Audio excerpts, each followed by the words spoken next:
Hey, what's up, everybody? It's just Charleston, and welcome you guys to another episode of the Dreamerspro Show, where we cover everything from sports, hot topics, classic debates, entertainment, and we give you guys a fresh perspective on things and how we see them. And today we got another episode for you guys that I'm sure is going to piss a lot of people off, but who cares? So please make sure you like the video and subscribe to the channel. Now, today we're going to be talking about some Kobe and some Jordan. So if the haters, y'all going to be around. Y'all going to be, by the way, if this video does well, you clowns don't get to come up here and say, well, you're talking about LeBron. Did you see LeBron James in the title?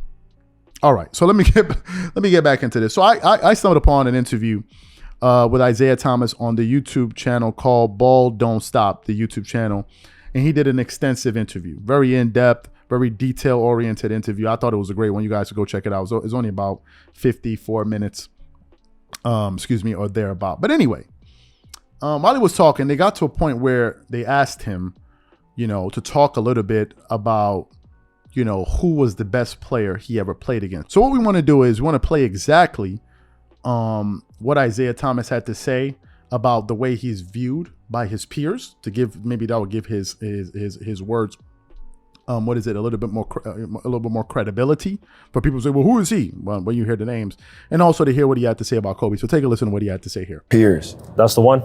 That's the one. Yeah. Like, obviously the Kobe stuff, Allen Iverson, I never dreamed as a kid that I would even be able to communicate with those guys, let alone have real friendships where I can hit them at any time for anything. But the respect, like any room that I walk in, whether it be LeBron James, it don't matter. It's gonna be all love, and they know how I'm coming. It don't matter who it is. When I see Michael Jordan, he shows real love to me. Because he was in that booth when you came in and put up 35. And when I was seeing him, like, man, slow down.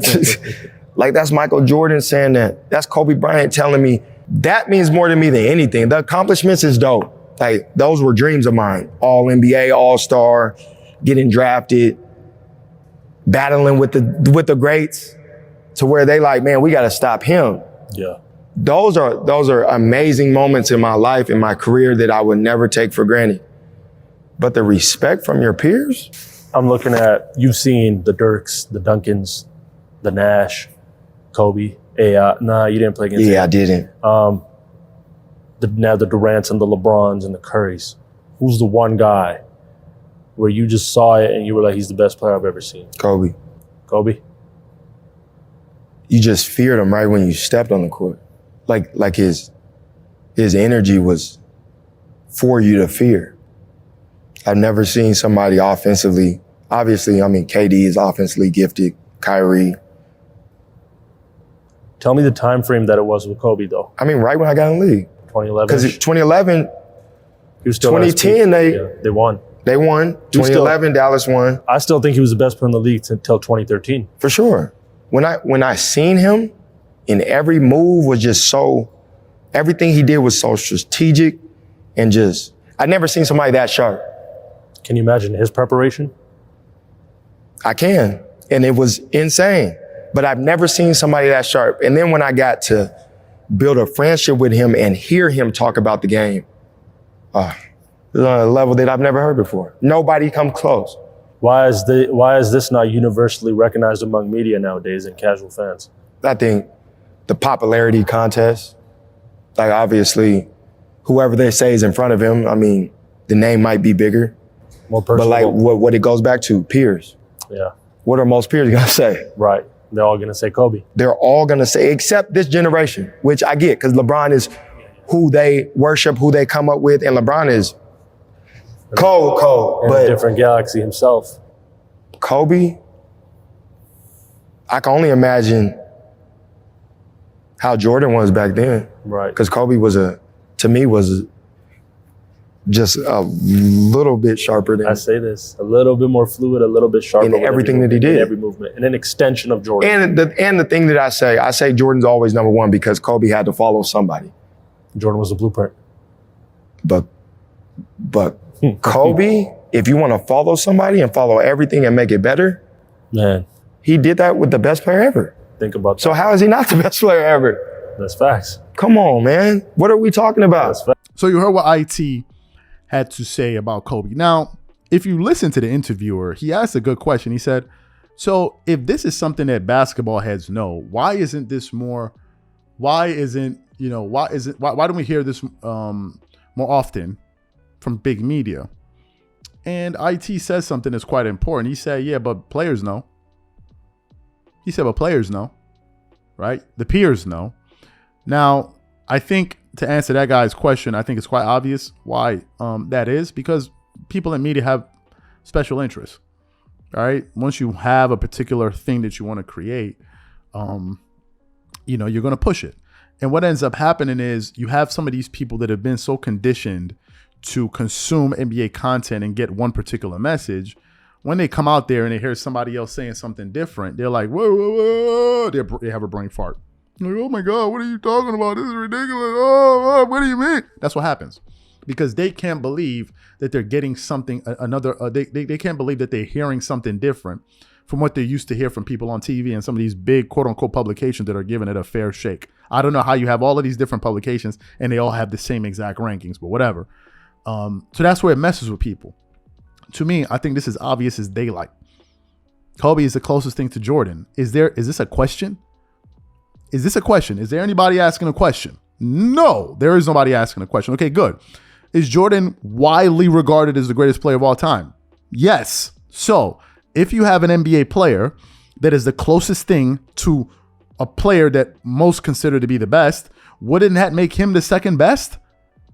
It's almost like an elementary school question, but then what happens? Well, Kobe copied Jordan, so therefore we're going to discount him. My guy, that's like somebody aspiring to be Steve Jobs, and he creates a company that's almost as good as Apple at what they do, and you're like, we're not going to give him any credit because he tried to copy Steve Jobs. How many of these jokers you think doing it? How many can do it? You think all of these guys trying to hit fadeaway jump shots, forget all of this footwork, you think what? You think they don't try to score and play like Jordan? They can't. They can't. That's the point. They can't. What is it? Everyone wants to be like Mike. How many actually could? How many can actually pull it off? If it's so easy, why don't you see so many NBA players playing like that? If it's so easy. So when you have a player that plays at that level, and to Isaiah Thomas's point, when he's talking about the sharpness, now this is when you get into the nitty gritty of it, right? Where we turn off the music, where there's no twerking. If you watch Kobe's moves, he explained it. He says, all of my moves are sharp. It's either I'm going this way or this way. He doesn't have any kind of like, clunky movement. All of Kobe's moves are smart. And Kobe is one of these people that gained inspiration by watching other things. For example, the fact that he played football when he was growing up, it helped his footwork. I'm not talking about American football, we're talking about soccer. That helped his footwork. Then he went to go train with Hakeem Olajuwon, who has the best footwork probably in NBA history. And then and then all of a sudden you started seeing players follow after him. These dudes all be chasing Kobe, man. You saw Dwight Howard, you saw Amari Stoudemire, you saw LeBron James, you saw, I think Carmelo, all of them followed, like, follow the leader. Do what he does. And then when we get there, act like he didn't even exist. So when you watch Kobe has, to me, he has the most incredible basketball game in terms of just watching it that I've ever seen, with the exception of Michael. Michael Jordan was doing some things. I'm like, man, did this guy just do that? But it's quite obvious if you watch basketball. That's why some basketball heads, when you say this stuff, they're like, when you even ask, like if you look at Kevin Durant, who's a specialist, he said Kobe and Jordan's 1A, 1B. Like, so what IT's saying is something that most basketball heads know. But for people that get the majority of their information from ESPN and Nick Wright and all of these people, that's where you have a pushback. Like, what? Where did he say that? What stat sheet can I pull up to show? Like, so that's what I think. So what I want to know from you guys, what do you think about Isaiah Thomas' points? What do you think about the points that we had to say? And do you think that Kobe Bryant is the closest thing to MJ? And if he is the closest thing to MJ, wouldn't that make him a top 2, top 3 player of all time? Whatever you guys think, please leave your thoughts and comments in the comment section. We catch you guys on the next show. Peace.